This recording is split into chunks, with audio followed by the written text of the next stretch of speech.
Right, let's recap everything that happened in the last week. Nothing happened, nothing of interest. Just nice and calm. You piece of that was Right. you no. I'm man enough to admit when I'm wrong. Hey there, folks. Thank you so much again for joining us for another episode of NASCAR Cup Dates. This weekend we found ourselves at Richmond, and I found myself on the edge of my seat. My boy, Chris Buescher, getting it done in a very dominant and convincing fashion. I could not be more pleased with the results of RFK Racing, and it's fun to be a fan again. I just want to get that off my chest. It is fun to be a fan again. The problem, though, is when watching a race like this, for me, as a fan of the 17, I watched it with rose-shaded glasses, and it is very hard to ignore the fact that this was also a very dull race to the average viewer. Not a whole lot of action going on all over the track. Only one caution came out from Noah Gragson and the number 99 of Daniel Suarez getting together. And that was pretty much the only real caution that we saw, minus your stage breaks. But with that being said, I personally had a lot of fun this weekend. I hope you guys had a lot of fun, and let's get to it. Chase Elliott started top 5 for the first time in a long time. Still needed a massive points day. Noah Gragson was plastering Eric Jones in qualifying. Ryan Preece was solidly in the top 10. And Tyler Reddick won his first pole of the season. But one thing, just one, that has to be talked about. Who the fuck is she? Truex. The man is slinging dick. Has 3 on the go, I swear. This can't be the first girl he's brought since. Surely. Tyler Reddick led stage 1 from flag to flag, picked up the stage win. Truex got dragged back early, back into 25th. So, yeah, she's a whole bundle of luck.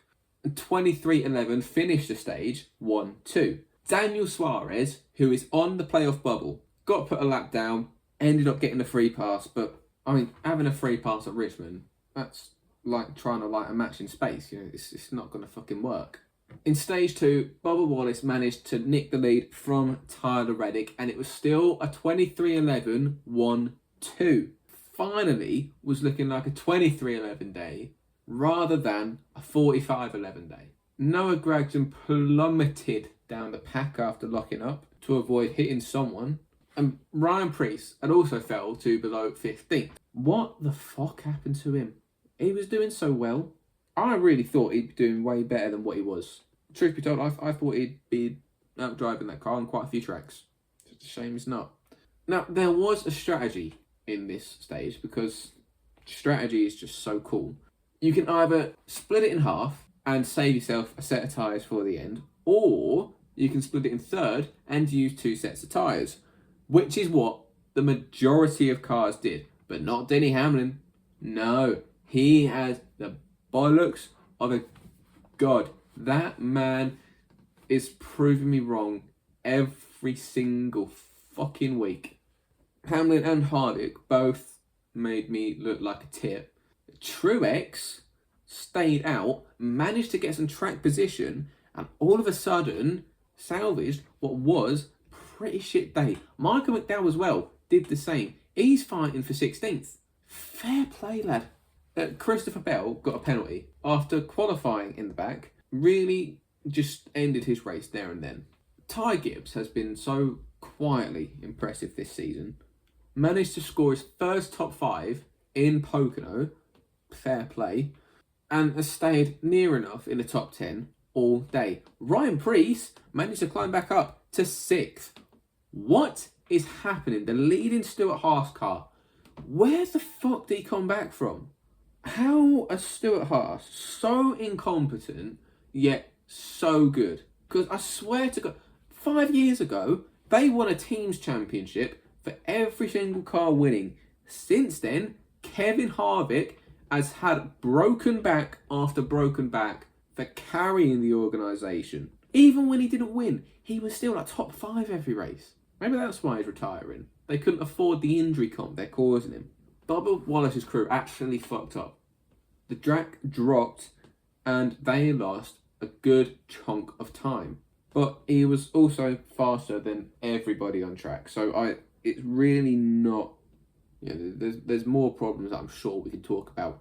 What a battle from teammates. This is for free pass. This ain't for a win. No one cares about this. Again, what's a free pass in Richmond going to do for you? Nothing, mate. Absolutely fuck all. Bowman just edging out Kyle Larson. He's had a shit day. He's had a really shit day. After last week and all, where nothing happened. RFK score a 1-2 finish in stage 2. And it has now become RFK versus 23-11. My spidey senses are tingling. The hair on my back has raised. We have a race on our hands, ladies and gentlemen. So one topic I really want to touch on right now is the improvement of RFK Racing. Roush, Fenway, Keselowski. This has been a team in the last decade or so that has been on the decline. As a fan of Carl Edwards, I first noticed a decline back in 2012. Couldn't quite tell if it was the team or the driver slumping after a devastating championship loss to Tony Stewart. After the Gen 6 car came into play, Roush seemed to basically be slumping harder than ever. Carl Edwards fighting to keep that team alive, outperforming his equipment until he said no thank you and went over to Gibbs, leaving basically Greg Biffle as Roush's veteran. And he could only take it for so long. Few new faces stepped up, leaving Roush in the darkest days of Trevor Bayne and Ricky Stenhouse Jr. Sure, I'll say it, Ricky Stenhouse got a few wins at super speedways, but those are tracks that anybody can win on. After that, Chris Buescher gets the nod once more, comes into the 17 car, outperforms his equipment pretty well, but there's only so much you can outperform with that equipment. Brad Keselowski steps up. He takes over with this new next-gen car. There are some improvements, nothing spectacular, until Bristol. Chris Buescher gets it done, wins in emphatic fashion, utterly stellar race. I was screaming. You all remember me screaming. But since then, we have seen steady growth from RFK Racing. They have been one of the most dominant Ford teams all season. I could not be more pleased and impressed with this team. The direction they're going, the sky is the limit. Chris Buescher is the most slept-on driver. Brad Keselowski is a veteran. Both these drivers are spearheading this operation, and I want to see where they go in the future. 4-car fight for the lead between these two teams. Never mind, Hamlin is making a move to the outside. Swear to God, he's making my life difficult. On purpose. RFK have got this, mate. RFK have got... The fuck is that pit stop? I mean, it's legal. But, like, what? So Kyle Larson decided he had to pit. And guess who he came out behind? Oh, yes. Payback for last week. Just a little love tap. I'm sure that meant something. I'd be honest, I expected Larson to just wall Hamlin. Like, 23-11 have just vanished. Like, where are they? What happened to them? They were so fast. Reddick got hit with a commitment line violation, and Bubba Wallace is just holding on to the bottom of the top 10. Denny Hamlin tracking down Chris Buescher. Chris Buescher! Buescher holding on to a near 7-second gap. No one's going to pit because they don't need to. There is 12 laps to go. There is a caution. For fuck's sake, I was waiting for this race to end. Noah, man, you're letting me down. I had such high hopes. Your car looks good, but your performance is shit. He can't lose this, surely. Surely not. In and out, squeaky clean. Denny Hamlin in second. Buescher picks the bottom. Hamlin has the top. Preece goes to bottom. He has a shot at his first win. after failing to score a top 10 this entire season, including that drive in Martinsville where he got a penalty. Only managed to drive up to 15th there. He's lining up 3rd here. Kyle Busch in the top 4. He went away for a bit. He's back. Of course he is. It's Kyle fucking Busch. Hamlin fucks it on that restart, locks up, manages to rebound to 2nd. Logano stealing a top 5.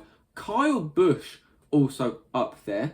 Ryan Preece in the top 5, but it's Chris Buescher bringing it home for his 3rd ever win. 2nd on a short track, 2nd full-length race. My lord. Everybody fucked up behind him, spun, trying to get points, but Chris Buescher doesn't care. What a guy. All 30,000 people from Prosper, Texas, supporting Chris Buescher. I'm sure Rick Allen meant well with that stat. Also, talking about Rick Allen, I've enjoyed him a lot more this season. I don't know what it is. Like, maybe he's gone away and worked on his craft and gotten some form of skill, or he's just not. I'm really enjoying him. Like, genuinely, he's been way above average. Now it's time for Dan's Strong Opinion. And now on to my personal favorite part of our show, Dan's Strong Opinions. So, what strong opinions do I have for you? I honestly believe that this new next-gen car has fundamentally changed what NASCAR racing is. As such, the tracks need to be reevaluated. NASCAR needs to start assessing what tracks perform the best and the worst for these cars. It is important to also observe fan attendance. What races deserve 2 races and what races deserve 1 race? The amount of races that deserve 2 races, I honestly believe, is very, very small. Some of which may include a Charlotte, possibly a Daytona for the history of that. Does Talladega really deserve 2 races anymore? Richmond, how is this track performing now? Something like Texas might need to be reevaluated. Atlanta definitely needs to be kept in the forefront. The quality of racing there is stellar. NASCAR needs to take a moment, take a step back, see where the cars are producing well, emphasize those races the most, but also you don't want to ostracize the tracks that might not be holding up as well, because there's nothing worse than trying to leave a demographic of fans out in the cold. That said, I think there's a lot of changes that could really improve the quality of racing. NASCAR just needs to take that moment and assess where they're going to go from here. These are my opinions. I'm sticking to them. Alright, we're moving on to picks, and I won by picking Kevin Harvick. He finished ahead of Ty Gibbs. So, we're picking for Michigan.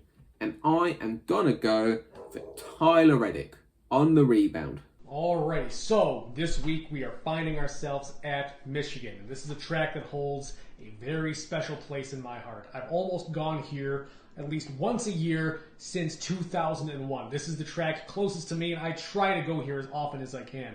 As such, I get a slightly different perspective than a lot of fans.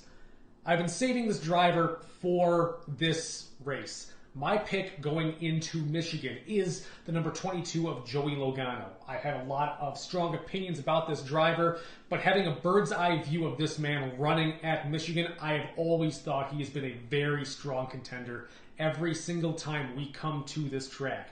Joey Logano has 3 wins here, as well as 8 top 5 finishes. I have watched him run consistently strong and well at this track over and over and over again. I find it very difficult to bet against the driver of the number 22 car going into this weekend. And yeah, that will wrap up another fantastic week of NASCAR Cup dates. I personally had a lot of fun. I know this race wasn't what a lot of people were hoping it would be. Richmond night is always the best option. I want that back ASAP. Though, happy to see my boy Chris Buescher get it done. I'm going to stop talking about that right now at the end of the video just for you. But, I'm looking forward to Michigan. This is the track I go to all the time. I'll be there this weekend sitting in the Turn 1 grandstands. You see somebody in a Chris Buescher t-shirt, possibly a black Aflac jacket and an RFK hat. I'm not going to say that's me, but it absolutely is. Anybody watching at home, thank you so much for tuning in. Always means the world to me. Means a lot to Elliot also. Give us a like, give us a share, subscribe. Let us know what you think of the show. Let me know your strong opinions down below. Follow me on Twitter at CupDatesDan. I'm always trying to be as active as I can there. But the more you folks tell me your opinions, the more active I will be. Thank you so much for joining us. Elliot, always a pleasure. And you folks have a good night. Cheers.